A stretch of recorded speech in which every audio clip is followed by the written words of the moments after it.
اس دنیا میں فیصلے کرنے لگے کہ مومن کون ہے مسلم کون ہے. اس لیے وہ اپنے آپ کو کہتے ہیں مومن بھائی.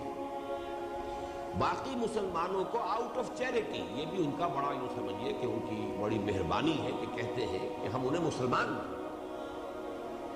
حضرت ابوبکر کو، حضرت عمر کو، حضرت عثمان کو، جو بڑے سے بڑا روادار شیعہ ہوگا وہ کہے گا ہم مسلمان مانتے ہیں. مومن ماننے کو اس لیے وہ تیار نہیں ہے. مومن تو ان کے فہرست میں چند ہیں، 5-6 ہیں افراد بس، باقی سب مسلم ہیں. تو یہ ہم ایک بات صحیح ہے کہ مومن اور مسلم میں فرق ہے. یہ تو ہمارا سورہ حجرات کا بڑا برکتی درس ہے. قالت الاعراب آمنا قل لم تؤمنوا ولكن قولوا اسلمنا ولما يدخل الايمان في قلوبكم. تو اس کیفیت کو تو ہم مانتے ہیں کہ ہو سکتا ہے کہ ایک شخص مسلم مانا جائے اور وہ مومن نہ ہو، لیکن غلطی کیا ہے کہ یہاں آپ فیصلہ کرنے کے مجاز نہیں ہے کہ کون مومن ہے اور کون مسلم ہے. یہ اللہ کے یہاں جا کر کرنے کا معاملہ. آخرت میں جو فیصلے ہوں گے وہ ایمان کی بنیاد پر ہوں گے. دنیا میں ہم صرف اسلام کا فیصلہ کر سکتے ہیں. یہ شخص کافر تھا، ہندو تھا، عیسائی تھا، فلاں تھا، اب مسلمان ہو گیا، اب مسلمان ہے. یا یہ شخص مسلمان تھا، اپنے اس قول کی وجہ سے یا فعل کی وجہ سے یا اس نے جو بھی خود جو ہے اعلانیہ اپنا مذہب تبدیل کیا وہ کافر ہو گیا. یہ جو فیصلہ ہوگا تو اس کا فیصلہ تو ہم کر سکتے ہیں کہ یہ غیر مسلم ہو گیا. مسلم اور غیر مسلم کا فیصلہ دنیا میں ہوگا. لیکن مسلمان جو ہے آیا وہ مومن ہے، آیا وہ منافق ہے، اور ایک تیسری شکل کیا ہے یاد ہے یا نہیں؟ Zero level. اس لیے کہ اس کو ہمارے عام علماء نہیں مانتے، لیکن میں اس آیت سے استنباط کر کے یہ ثابت کرتا ہوں کہ ایک زیرو لیول بھی ہو سکتا ہے کہ دل میں خلا ہے، نہ ایمان نہ نفاق. اور در حقیقت آج کے مسلمانوں کی عظیم اکثریت اسی کیٹیگری میں ہے. منافق نہیں ہے لیکن مومن بھی نہیں ہے. مومن اگر ہو تو دنیا میں سربلند ہو، انتم الاعلون ان کنتم مومنین. سربلند تو ہم ہے نہیں، مومن ہم نہیں ہو سکتے، لیکن منافق بھی نہیں. بیچ کی ایک کیٹیگری ہے اس وقت. اور اس آیت سے میں نے اسی لیے ثابت کیا قالت الاعراب آمنا قل لم تؤمنوا ولكن قولوا اسلمنا ولما يدخل الايمان في قلوبكم. ایمان کی نفی تو نہایت مؤکد انداز میں کر دی. لم تؤمنوا اس میں بھی تاکید کا رنگ ہے. ما آمنتم کی بجائے لم تؤمنوا کہنے کے اندر یہ زیادہ زور ہے. نمبر 2 اس کے بعد فرمایا ولما يدخل الايمان في قلوبكم، تمہارے دلوں میں ابھی تک ایمان داخل نہیں. لیکن اس کے ساتھ ہی فرمایا وَإِن تُطِيعُوا اللَّهَ وَرَسُولَهُ لَا يَلِدْكُم مِّنْ أَعْمَالِكُمْ شَيْئًا. اگر تم اللہ اور اس کے رسول کی اطاعت کرتے رہو گے تو تمہارے اعمال میں کوئی کمی نہیں کرے گا، اجر و ثواب میں. منافق کا یہ معاملہ ہو نہیں سکتا. منافق کا تو کوئی عمل اللہ کے ہاں قبول ہے ہی نہیں. لہذا اسی آیت میں ثبوت موجود ہے کہ وہ نہ مومن ہے نہ منافق ہے. اور یہ کہ میتھمیٹکس کا تو سیدھا سا قاعدہ ہے کہ آپ ایک طرف کرتے جائیے پازیٹیو +1 +2 +3 +4 + انفینٹی، -1 -2 -3 -4 -5 انفینٹی، درمیان میں لازماً 0 ہے. لہذا یہ تیسری حالت. لیکن ہم دنیا میں کسی شخص کے بارے میں تعین کے ساتھ فیصلہ نہیں کر سکتے. یہ جملہ بھی جو میں نے کہہ دیا ہے جنرلائز جملہ تو میں کہہ سکتا ہوں کہ آج مسلمانوں کی عظیم اکثریت اس 3rd کیٹیگری میں ہے. پرٹیکولر پرسن کو کسی کو میں نہیں کہہ سکتا، کسی شخص کو میں یہ نہیں کہہ سکتا کہ یہ منافق ہے یا مومن ہے، اللہ عالم.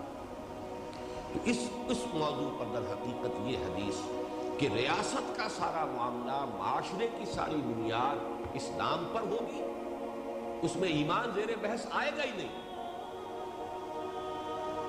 جبکہ اصل سے ایمان ہے قیامت. جب اصل زندگی آخرت کی زندگی ہے وہاں فیصلہ ہوگا ایمان کی بنیاد پر.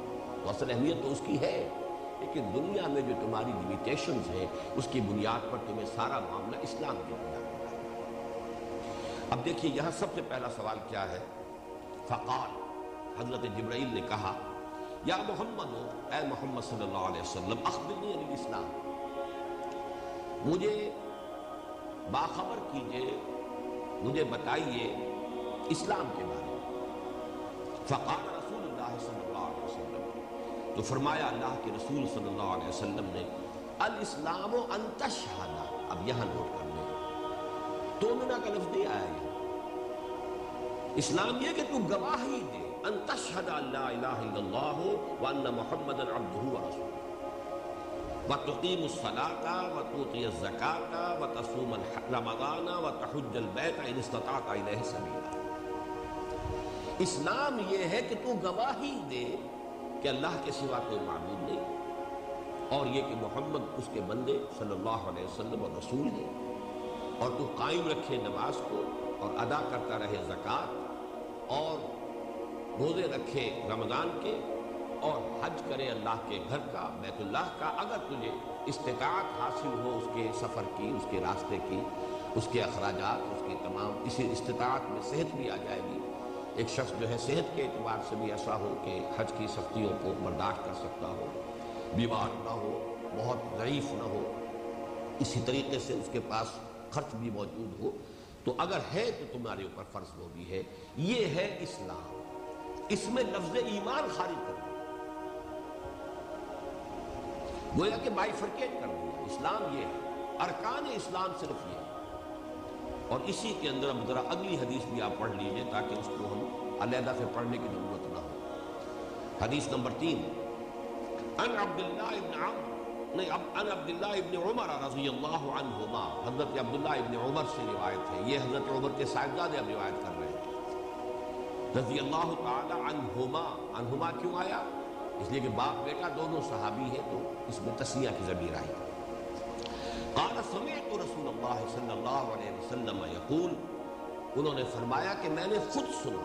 ان الفاظ کی اہمیت میں واضح کر چکا ہوں پچھلے درس میں کہ اگر صرف عن آ جاتا، عن رسول اللہ صلی اللہ علیہ وسلم، تو اس سے یہ لازم نہیں آتا کہ خود اس راوی نے یہ الفاظ حضور سے براہ راست سنے ہوں، لیکن جہاں الفاظ کا سمعت، تو میں نے خود سنا اللہ کے رسول صلی اللہ علیہ وسلم کو فرماتے ہوئے، بنی الاسلام علی خمس، اسلام کی عمارت 5 چیزوں پر تعمیر کی گئی ہے، 5 بنیادوں پر قائم ہے۔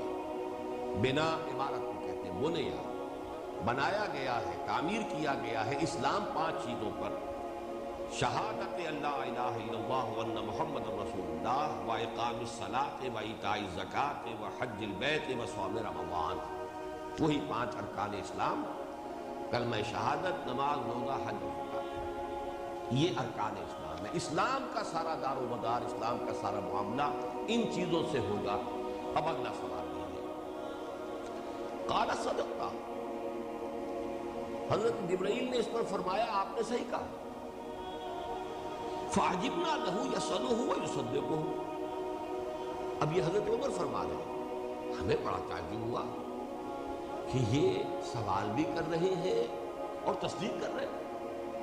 یعنی کیا ہے اس کے اندر تعجب کی بات؟ کیا ہے کہ یہ انداز تو استاد کا ہوتا ہے، شاگرد کا تو نہیں ہوتا، سائل کا تو یہ انداز نہیں ہوتا، استاد کا ہوتا ہے۔ استاد سوال کرتا، ٹھیک کہا، تمہارا جواب صحیح ہے۔ یہ جو انداز ہے، فعجبنا لہ یسألہ ویصدقہ، یہ سوال بھی کر رہا ہے یہ شخص اور تصدیق کر رہا ہے، جیسے کہ پہلے سے اسے تو معلوم تھا ہی۔ یہ تو در حقیقت یا تو امتحاناً وہ سوال کر رہا ہے، یا یہ کہ بہرحال دوسرا امکان جو ہمیں معلوم ہے، جیسا کہ بعد میں ہم نے آخری حصہ پڑھ لیا ہے کہ اصل میں یہ تو لوگوں کو واضح کرنے کے لیے سوال جو ہے کیا گیا تاکہ حضور جواب دیں اور لوگوں پر بات واضح ہو جائے۔ قال فاخبرنی عن الایمان، اب انہوں نے دوسرا سوال کیا، مجھے بتائیے ایمان کیا ہے۔ قال ان تؤمن باللہ وملائکتہ وکتبہ ورسلہ والیوم الآخر وتؤمن بالقدر خیرہ وشرہ۔ قال صدقت، پوچھا کہ ایمان کیا ہے؟ اب حضور نے فرمایا صلی اللہ علیہ وسلم، ایمان یہ کہ تو یقین رکھے، تجھے اعتماد ہو، وثوق ہو۔ ایمان کے لفظی معنی اعتماد، وثوق۔ تمہیں یہ جس کی کہ سورہ حجرات کی آیت میں کس چیز سے واضح کیا گیا؟ ثم لم یرتابوا، پھر شک میں نہ پڑے، یہ ایک یقین کی کیفیت ہے۔ یا ایھا الذین آمنوا آمنوا باللہ ورسولہ والکتاب الذی نزل علی رسولہ والکتاب الذی انزل من قبل، اے ایمان والو، ایمان لاؤ اللہ پر، اس کے تو بالکل اسی طریقے سے وہ یقین قلبی والا ایمان، ولما یدخل الایمان فی قلوبکم والی بات نہ ہو، بلکہ اسی سورہ حجرات میں وہ بھی ہے وزینہ فی قلوبکم ولیکن اللہ حبب الیکم الایمان وزینہ فی قلوبکم، اللہ نے تو اے محمد کے ساتھیوں اور صحابیوں، اللہ نے تو تمہارے نزدیک ایمان کو بہت محبوب کر دیا